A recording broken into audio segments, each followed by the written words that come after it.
Imagine que ça, c'est un coup d'État. Un enfant burkinabé d'1 an en a déjà connu 2.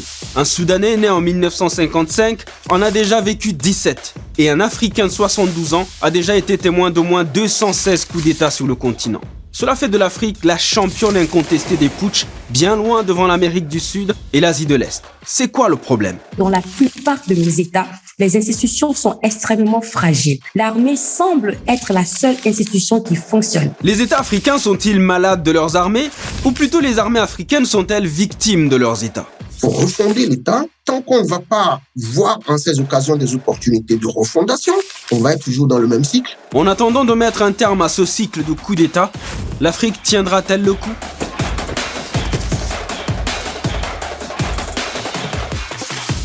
Guette ça. Sur les 487 coups d'État réussis ou ratés depuis 1950, 216 ont eu lieu en Afrique selon la VOA. Ces 2 dernières années, le continent a connu 6 coups d'État et 2 tentatives de coups d'État. Au Burkina Faso, au Tchad, en Guinée, au Mali et au Soudan, les militaires ont réussi. Au Niger et en Guinée-Bissau, ils ont échoué.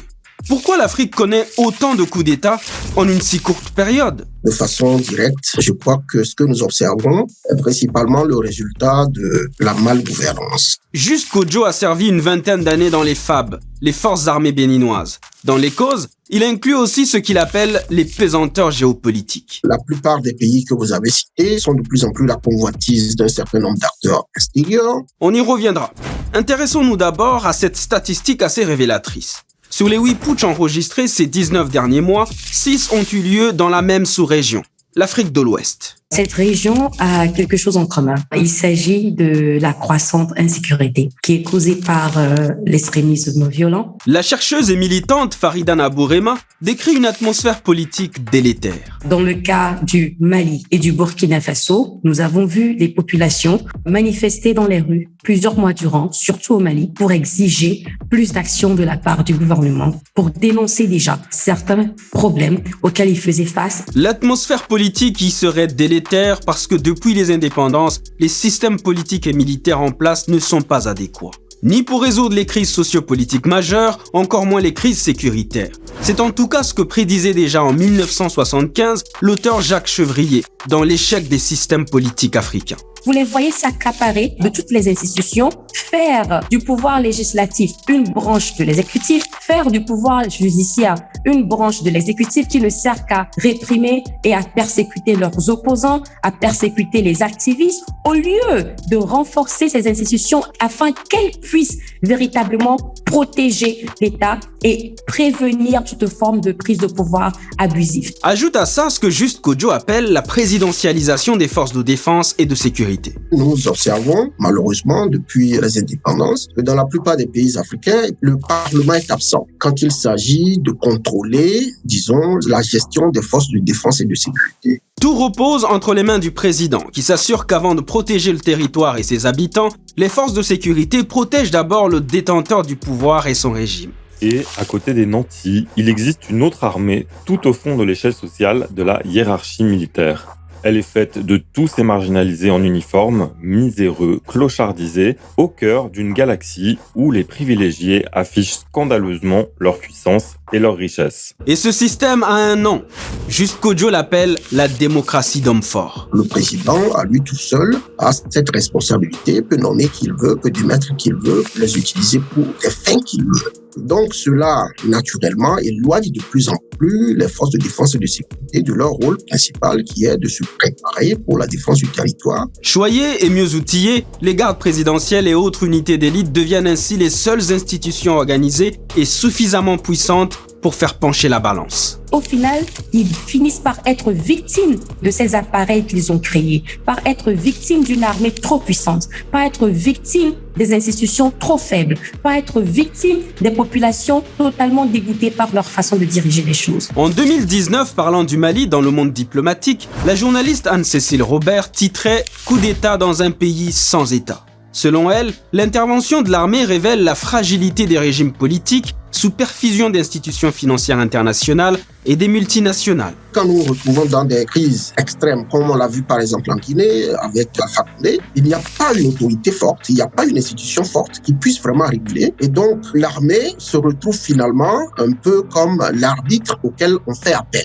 L'autre chose que la plupart de ces pays ouest-africains ont en commun, c'est leur passé colonial avec la France. Ces États, ces dirigeants sont toujours restés dans un système néocolonial. Alors nous avons la renaissance d'un brin de panafricanisme, la renaissance de pouvoir libérer l'Afrique des systèmes politiques et économiques qui ne permettent pas aux populations africaines de vivre dans la dignité. En février 2022, Nana Akufo-Addo, président du Ghana et à l'époque président de la CEDEAO, constatait ainsi un phénomène contagieux sur fond de lutte antiterroriste et de guerre d'influence entre l'Occident et la Russie. Il est important d'intégrer cela dans toutes nos analyses, non pas pour jeter la pierre à X ou à Y, mais tout simplement reconnaître la réalité et pouvoir prendre les mesures qu'il faut pour pouvoir atténuer un peu les impacts de cette rivalité qui, comme je dis, on n'a pas le contrôle. Ça a été le cas par le passé, c'est le cas actuellement. Il y a rivalité parce qu'il y a reconfiguration géopolitique, mais pas que.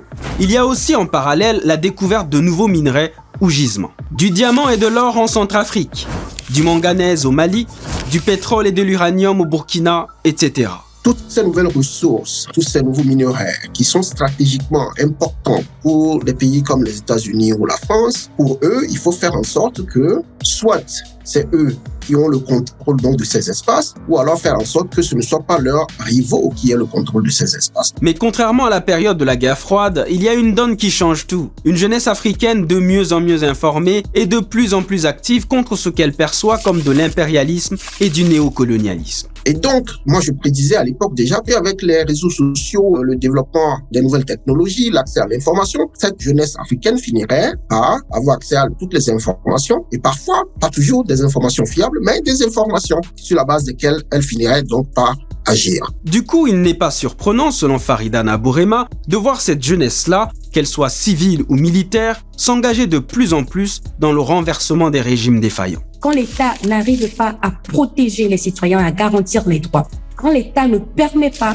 aux populations de choisir eux-mêmes leurs dirigeants dans les conditions normales, on ne peut qu'avoir une jeunesse qui réagit et une jeunesse qui est prête à se battre pour obtenir ce qu'elle veut. Et pour obtenir ce qu'elle veut, elle n'hésite plus à faire appel à l'armée, souvent frustrée ou se sentant délaissée par le pouvoir central. Dans certains cas, l'armée a été plus ou moins appelée par les populations, par la jeunesse, à prendre le dessus. Et cela laisse à réfléchir et devrait conduire les chefs d'État de l'autre sous-région à comprendre qu'il leur faut absolument tenir compte de la volonté du peuple. Une fois au pouvoir, les putschistes ouest-africains se réclament soit sankaristes et ou rollingistes, deux militaires du Burkina et du Ghana arrivés au pouvoir par coup d'État et auxquels on reconnaît le mérite d'avoir redressé le pays. Mais ont-ils l'étoffe de Thomas Sankara ou de Jerry Rawlings? Quand ils arrivent au pouvoir, il faut qu'ils fassent un choix. Soit ils choisissent de s'allier à l'allié classique de la France et être en déphasage avec les positions de leur population,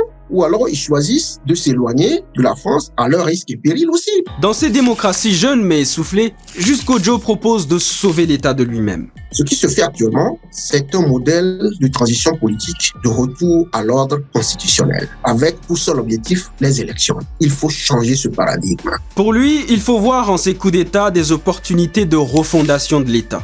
Après tant de souffrance, vous ne pouvez pas, à chaque fois qu'il y a un coup d'État, donner comme objectif l'organisation d'élections. Ça manque de sérieux, aussi bien pour la communauté internationale qui met ses pressions que pour les acteurs eux-mêmes. Il faudra ensuite, selon lui, adopter de nouveaux modèles politiques. Il propose par exemple ce qu'il appelle la consancratie, un modèle de gouvernance fondé sur le consensus et adapté aux réalités africaines. Et quand je dis réalité, c'est à la fois réalité sociologique, réalité socio-économique, réalité géopolitique et tout le reste. Au final, les récents coups d'État sont, d'après Faridana Bourema, un message. Le message clair de la jeunesse à ses dirigeants. C'est le moment, en fait, pour chaque dirigeant africain de réaliser que l'heure est grave, qu'ils font face à eux une jeunesse qui n'est pas passive, à une jeunesse qui n'abandonne pas et à une jeunesse qui ne s'assiera pas et les regardera faire sans broncher. Qu'en pensez-vous? Ces coups d'État sont-ils une bonne ou une mauvaise chose?